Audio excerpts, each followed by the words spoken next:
Hello everyone, success to sociology पर आप सबका स्वागत है। आप अगर इस चैनल से नए हैं तो चैनल को सब्सक्राइब कर लीजिएगा, वीडियो को लाइक करिएगा और लोगों तक इस चैनल को शेयर कर दीजिएगा। तो सोशियोलॉजी का प्रैक्टिस सेट है और सोशियोलॉजी सब्जेक्ट से कई सारे एग्ज़ाम भी होने वाले हैं। तो चलिए क्लास को शुरू करते हैं। पर्यावरण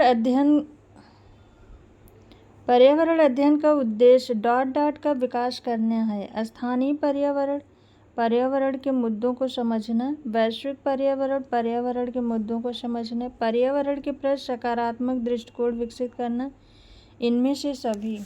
राइट आंसर बताइए। पर्यावरण अध्ययन का उद्देश्य क्या है?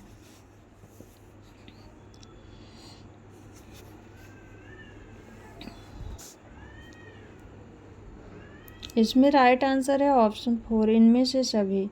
स्थानीय पर्यावरण के मुद्दों को समझना, वैश्विक पर्यावरण के मुद्दों को समझना और पर्यावरण के प्रति सकारात्मक दृष्टिकोण विकसित करना, ये सभी हो जाएंगे। ऑप्शन 4 राइट आंसर है। नेक्स्ट क्वेश्चन है, भारत में थोक मूल्य सूचकांक के आंकड़े निम्नलिखित में से कौन से संस्थापन कार्यालय द्वारा जारी करता है? भारत में थोक मूल्य सूचकांक के आंकड़े निम्नलिखित में से कौन से कार्यालय जारी करता है? भारतीय रिजर्व बैंक, वाणिज्य एवं उद्योग मंत्रालय, वित्त मंत्रालय, उपभोक्ता मंत्रालय, खाद्य एवं सार्वजनिक वितरण मंत्रालय। राइट आंसर बताइए।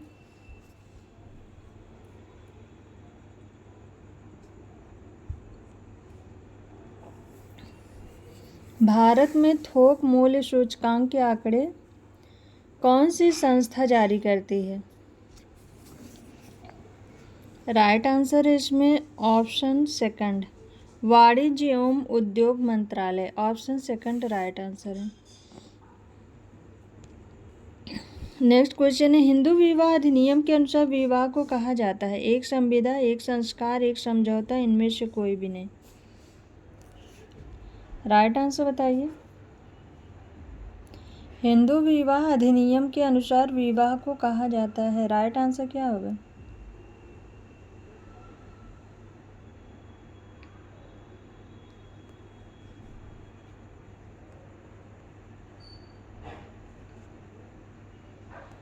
इसमें राइट आंसर है ऑप्शन सेकंड, एक संस्कार।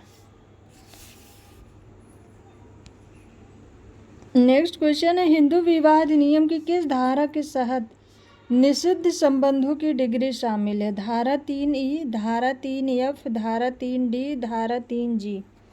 राइट आंसर बताइए।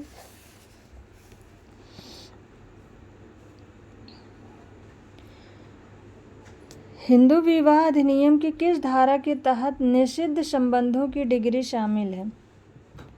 राइट आंसर क्या होगा? इसमें राइट आंसर है ऑप्शन 4, धारा 3G। इसके अंतर्गत कौन कौन से प्रतिबंध, संबंधों में कौन कौन से प्रतिबंध निषिद्ध हैं? तो पहला है, यदि एक दूसरे का वंशागत लग्न है, यदि कोई एक वंशज की पत्नी या पति या दूसरे का वंशज है, यदि एक भाई की पत्नी या पिता या माता के भाई या दादा या दादी के भाई या अन्य की पत्नी थी, यदि दोनों भाई और बहन, चाचा और भतीजी, चाची और भतीजे या दोनों बहनों के दो भाइयों के भाई और बहन के बच्चे हैं, इन सब के मामले में हिंदू विवाह अधिनियम को निषिद्ध किया गया था। नेक्स्ट क्वेश्चन है, the Hindu adaptation and maintenance act 1956 कब लागू हुआ? 21 दिसंबर 1956, 1 मार्च 1956, 1 अप्रैल 1956, 1 जनवरी 1956। राइट आंसर बताइए। Hindu adaptation and maintenance act 1956। Right answer बताइए, ये कब लागू हुआ? इसमें राइट आंसर है ऑप्शन फर्स्ट, 21 जनवरी 1956 को। नेक्स्ट क्वेश्चन है, हिंदू उत्तराधिकार अधिनियम 1956 की धारा 8 के तहत निम्नलिखित वारिसों का क्रम क्या होगा? वर्ग 1 वारिस, वर्ग 2 वारिस, एग्रेट्स कोगनेट, 2 3 1 4, 2 3 2 1 4, 4 3 2 1, इनमें से कोई भी नहीं। राइट आंसर बताइए। हिंदू उत्तराधिकार अधिनियम 1956 की धारा 8 के तहत वारिसों का क्रम क्या होगा? इसमें राइट आंसर है ऑप्शन 4, इनमें से कोई भी नहीं। तो इसमें जो दिया है ये चारों ही हैं, 1 2 3 4, इसका क्रम सही है। और इस ऑप्शन में, इस क्रम में कोई भी नहीं है, तो ऑप्शन 4 इसका राइट आंसर है। सबसे पहला नंबर वर्ग 1 वारिस, वर्ग 2 वारिस, एग्रेट्स कोगनेट, ये चारों सही क्रम में हैं। नेक्स्ट क्वेश्चन है, दाय भाग कानून के तहत पिता पैतृक संपत्ति का डॉट डॉट द्वारा निपटान कर सकते हैं? बिक्री, उपहार, वसीयत, उपरोक्त सभी। राइट आंसर बताइए। दाय भाग के तहत पिता पैतृक संपत्ति का किस प्रकार से निपटान कर सकता है?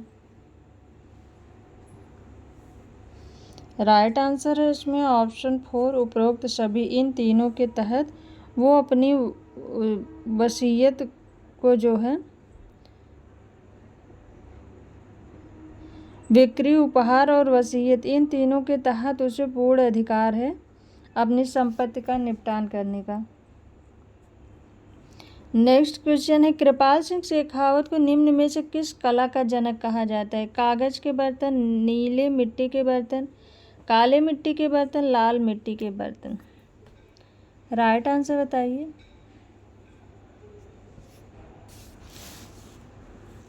कृपाल सिंह शेखावत को नीले मिट्टी के बर्तन के जनक के रूप में जाना जाता है। ऑप्शन 2 इसमें राइट आंसर है। नेक्स्ट क्वेश्चन है, निम्नलिखित में से कौन सा सूचना कियोस्क का उदाहरण है? ई ग्राम, CSC, डेयरी सूचना कियोस्क, एयरटेल नेटवर्क, केवल 1 और 3, 1 2 और 3, 1 2 और 4, उपरोक्त सभी। राइट आंसर बताइए। कौन सा सूचना कियोस्क का उदाहरण है?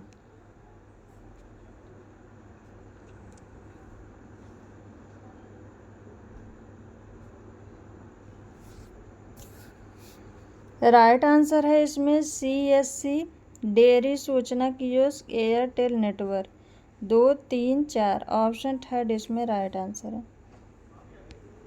नेक्स्ट क्वेश्चन है, the problem of the rupee, its origin and its solution किसने लिखी? Bhimrao Ambedkar, Surjit Sinha, Hardiman, Majumdar. The problem of the rupee, its origin and its solution, ये पुस्तक ब्रिटिश भारत में मुद्रा के मुद्दों को संबोधित करती है और ये पुस्तक लिखी है भीमराव अम्बेडकर ने। ऑप्शन 1 राइट आंसर है। नेक्स्ट क्वेश्चन है, राधा कमल मुखर्जी ने 3 परस्पर संबंधित चरणों जैविक विकास, सार्वभौमिकरण और डॉट डॉट पर मानव सभ्यता के अध्ययन का प्रस्ताव रखा। 3 चरण उन्होंने बताए थे। पहला है जैविक विकास, दूसरा है सार्वभौमिकरण, तीसरा कौन सा है? सांस्कृतिक विकास, आधुनिकीकरण, आध्यात्मिक आयाम, युक्तिकरण। राइट आंसर बताइए।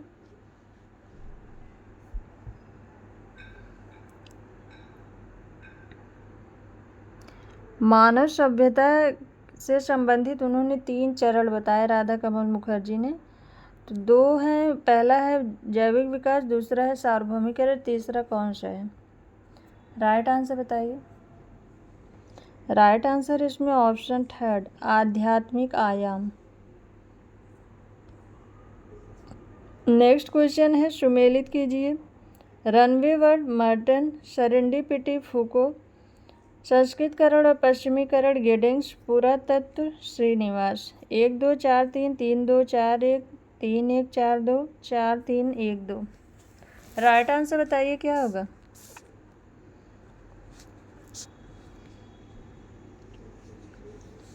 इसमें राइट आंसर होगा रनवे वर्ल्ड। रनवे वर्ल्ड ये है, रनवे वर्ल्ड ये है गिडिंग्स का ऑप्शन थर्ड। और सेरेंडिपिटी ये है मार्टन का। संस्कृतकरण और पश्चिमीकरण ये है श्रीनिवास का। पुरातत्व ये है फूको का। तो इसमें राइट आंसर है 3 1 3 1 4 2 3 1 4 2 3 1 4 2 ऑप्शन थर्ड इसमें राइट आंसर है। रनवे वर्ल्ड मतलब भगौड़ा, भगौड़ा समाज करके भी, भगौड़ा समाज की अवधारणा किसने दी थी, तो उसी वही है runway world. Runway world Anthony Giddings का है। सेरेंडिपिटी मर्टन का है। संस्कृतकरण और पश्चिमीकरण श्रीनिवास का। पुरातत्व फूको का है। ऑप्शन थर्ड इसमें राइट आंसर है। नेक्स्ट क्वेश्चन है Yuganta and the end of an epoch किसके द्वारा लिखी गई। Yuganta the end of an epoch, Iravati Karve, Andre वित्ते, ड्यूमा, R K Mukherjee. Right answer बताइए।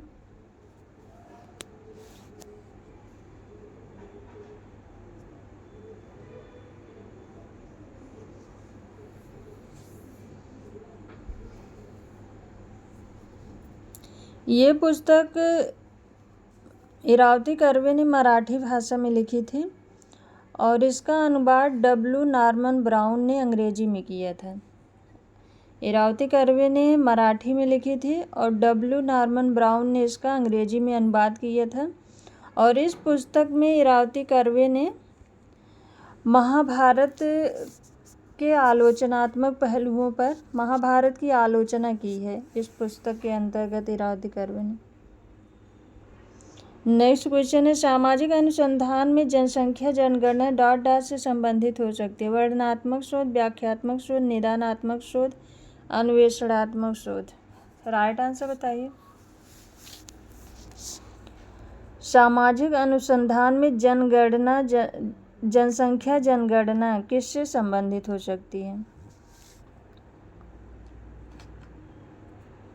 इसमें राइट आंसर है ऑप्शन फर्स्ट वर्णनात्मक शोध।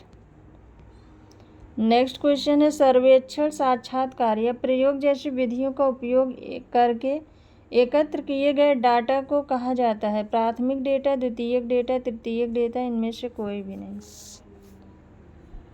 सर्वेक्षण, साक्षात्कार या प्रयोग जैसी विधियों का उपयोग करके एकत्रित किए गए डाटा को क्या कहा जाता है।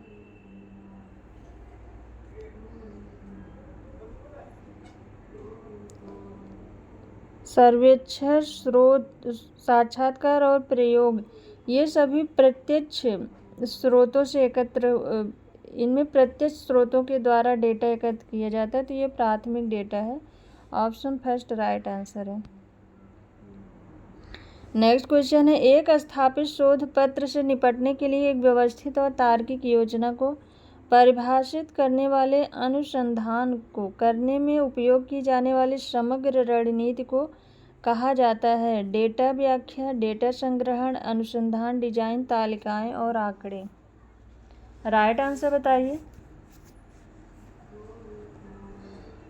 एक स्थापित शोध पत्र से निपटने के लिए एक व्यवस्थित और तार्किक योजना को परिभाषित करने वाले अनुसंधान को करने में उपयोग की जाने वाली समग्र रणनीति को क्या कहा जाता है।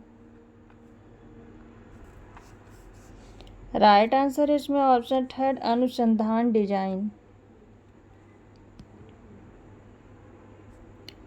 नेक्स्ट क्वेश्चन है नृवंश विज्ञान डॉट डॉट को संदर्भित करता है। एक उपाय जो एक अवधारणा को संदर्भित करने के लिए नियोजित होता है जब कोई प्रत्यक्ष उपाय उपलब्ध नहीं होता है। एक शोध डिजाइन जो इससे प्राप्त निष्कर्षों के वैकल्पिक कार्यात्मक स्पष्टीकरण को खारिज करता है। एक शोध पद्धति जहाँ शोधकर्ता विशेष संस्कृति, समाज और समुदाय का लेखा जोखा प्रदान करने के लिए समय की एक विस्तारित अवधि के लिए एक सामाजिक सेटिंग में खुद को विसर्जित कर देता है। एक विशेषता जिसके संदर्भ में मामले भिन्न नहीं होते हैं। तो नृवंश विज्ञान को क्या संदर्भित करता है? राइट आंसर बताइए।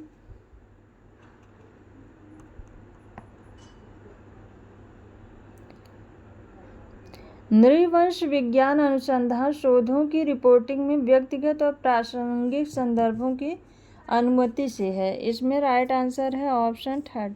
एक शोध पद्धति जहां शोधकर्ता विशेष संस्कृति, समाज और समुदाय का लेखा जोखा प्रदान करने के लिए समय की एक विस्तारित अवधि के लिए एक सामाजिक सेटिंग में खुद को विसर्जित कर देता है।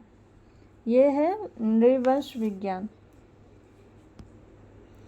नेक्स्ट क्वेश्चन है, किस प्रकार के शोधों की रिपोर्टिंग में व्यक्तिगत और प्रासंगिक संदर्भों की अनुमति है?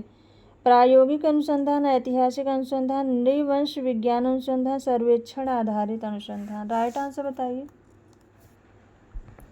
किस प्रकार के शोधों की रिपोर्टिंग में व्यक्तिगत और प्रासंगिक संदर्भों की अनुमति है?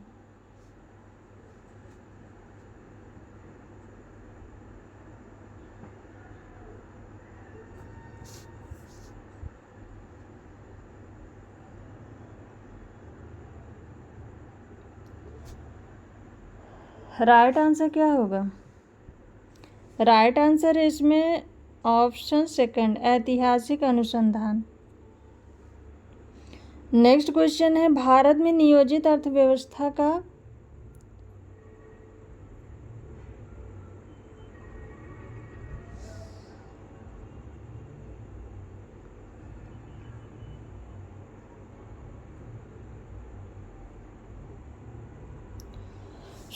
इस क्वेश्चन का राइट आंसर होगा, किस प्रकार के शोधों की रिपोर्टिंग में व्यक्तिगत और प्रासंगिक संदर्भों की अनुमति से है? तो इसका राइट आंसर होगा ऑप्शन थर्ड, नृवंश विज्ञान अनुसंधान। ऑप्शन थर्ड इसमें राइट आंसर है।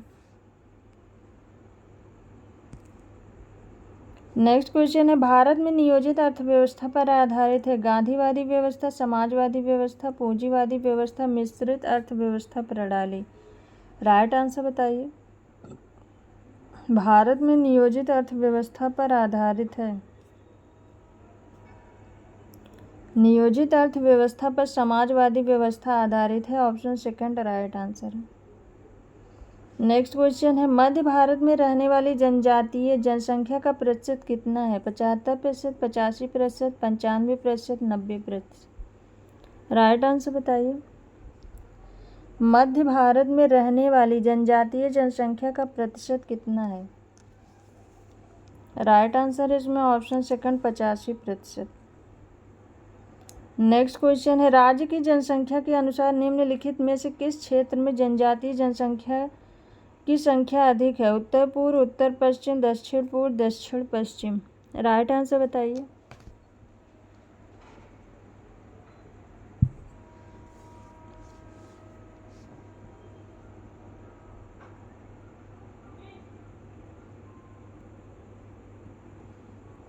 राज्य की जनसंख्या के अनुसार निम्नलिखित में से किस क्षेत्र में जनजातीय जनसंख्या की संख्या अधिक है?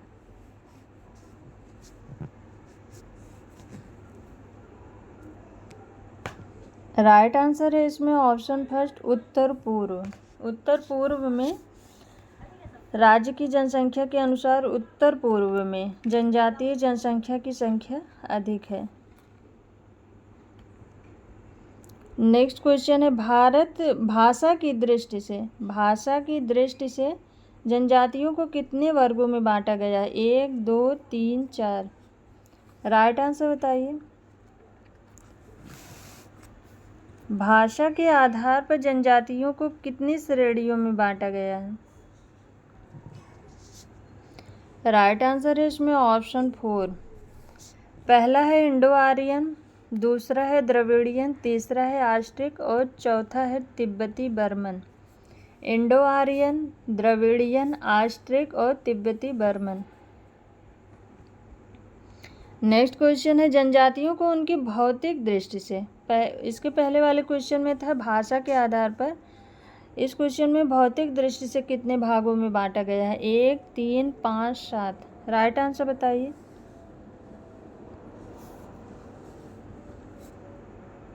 तो जनजातियों को उनके भौतिक दृष्टि से 5 भागों में बांटा गया है। ऑप्शन थर्ड राइट आंसर है। पहला है निग्रोटो, दूसरा है ऑस्ट्रेलाइट, तीसरा है मंगोलाइट, चौथा है द्रविड़ और पांचवा है आर्यन। इन 5 श्रेणियों में बांटा गया है। निग्रोटो, ऑस्ट्रेलाइट, मंगोलाइट, द्रविड़ और आर्यन। नेक्स्ट क्वेश्चन है उत्तर पूर्वी राज्यों के अलावा निम्नलिखित में से किसमें कम आदिवासी आबादी नहीं है? उड़ीसा, उत्तराखंड, कर्नाटक, राजस्थान। राइट आंसर बताइए। उत्तरी पूर्वी राज्यों के अलावा और किन राज्यों में जो है आदिवासी आबादी कम नहीं है? इसमें राइट आंसर होगा ऑप्शन फर्स्ट, उड़ीसा में। ऑप्शन फर्स्ट इसमें राइट आंसर है। नेक्स्ट क्वेश्चन है निम्नलिखित में से कौन सी मुख्य श्रेणी है जिसके अंतर्गत सामाजिक परिवर्तन होते हैं? आर्थिक, राजनीतिक, सांस्कृतिक, उपरोक्त सभी। राइट आंसर बताइए। निम्नलिखित में से कौन सी मुख्य श्रेणी है जिसके अंतर्गत सामाजिक परिवर्तन होते हैं? राइट आंसर क्या होगा?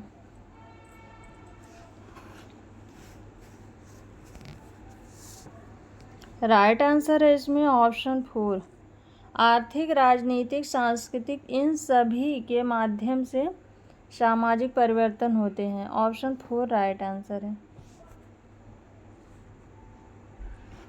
नेक्स्ट क्वेश्चन है जोन्स के अनुसार एक शब्द है जिसका उपयोग सामाजिक प्रक्रियाओं, पैटर्न या सामाजिक संगठन के किसी भी पहलू की विविधताओं और संशोधनों का वर्णन करने के लिए किया जाता है। विकास, समाज, सामाजिक परिवर्तन, इनमें से कोई भी नहीं। राइट आंसर बताइए। जोन्स के अनुसार एक शब्द है, वह कौन सा शब्द है जिसका उपयोग सामाजिक प्रक्रियाओं, पैटर्न या सामाजिक संगठन के किसी भी पहलू की विविधताओं और संशोधनों का वर्णन करने के लिए किया जाता है? राइट आंसर बताइए। इसमें राइट आंसर है ऑप्शन थर्ड, सामाजिक परिवर्तन।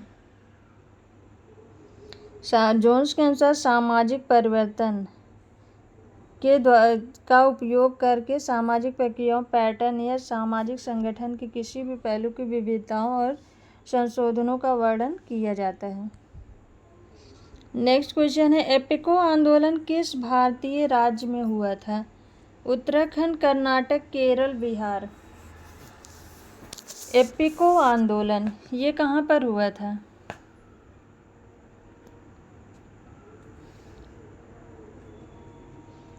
एपिको आंदोलन ये कर्नाटक में हुआ था। ऑप्शन सेकंड राइट आंसर है। और इसके सूत्रधार थे पांडुरंग हेगड़े। और 1983 आंदोलन का 1983 में इस आंदोलन की शुरुआत की गई थी। नेक्स्ट क्वेश्चन कथन और कारण से है। नगरीय क्षेत्रों में जाति व्यवस्था अस्तित्वहीन है। कारण दिया गया है नगरीय समाज आधुनिक शिक्षा को बढ़ावा देता है। ए सही है, आर गलत है, ए गलत है, आर सही है। ए और आर दोनों सही, आर ए की सही व्याख्या है। ए और आर दोनों सही, आर ए की सही व्याख्या नहीं है। राइट आंसर बताइए।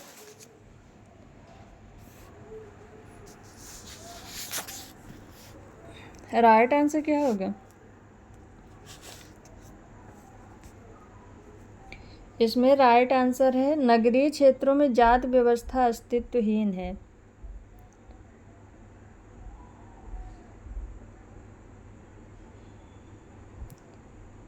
ये ऑप्शन गलत है।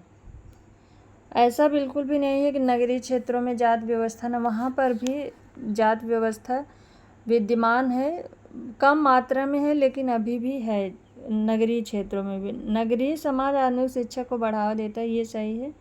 ए गलत है, आर सही है। ऑप्शन सेकंड राइट आंसर है। नेक्स्ट क्वेश्चन है, मानव विकास में अग्रणी समुदाय है पशुपालक, कृषि समाज, शिकार और सभा समाज, औद्योगिक समाज। राइट आंसर बताइए।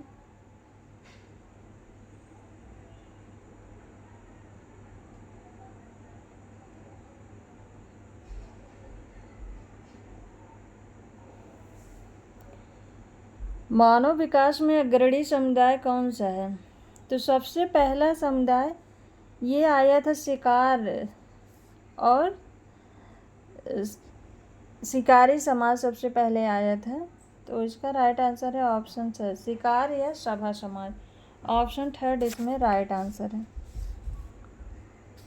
नेक्स्ट क्वेश्चन है, पर्यावरण शब्द की व्युत्पत्ति किस भाषा से हुई है? यूनानी, फ्रेंच, स्पेनिश, अंग्रेजी। राइट आंसर बताइए। पर्यावरण शब्द की उत्पत्ति किस भाषा से हुई है?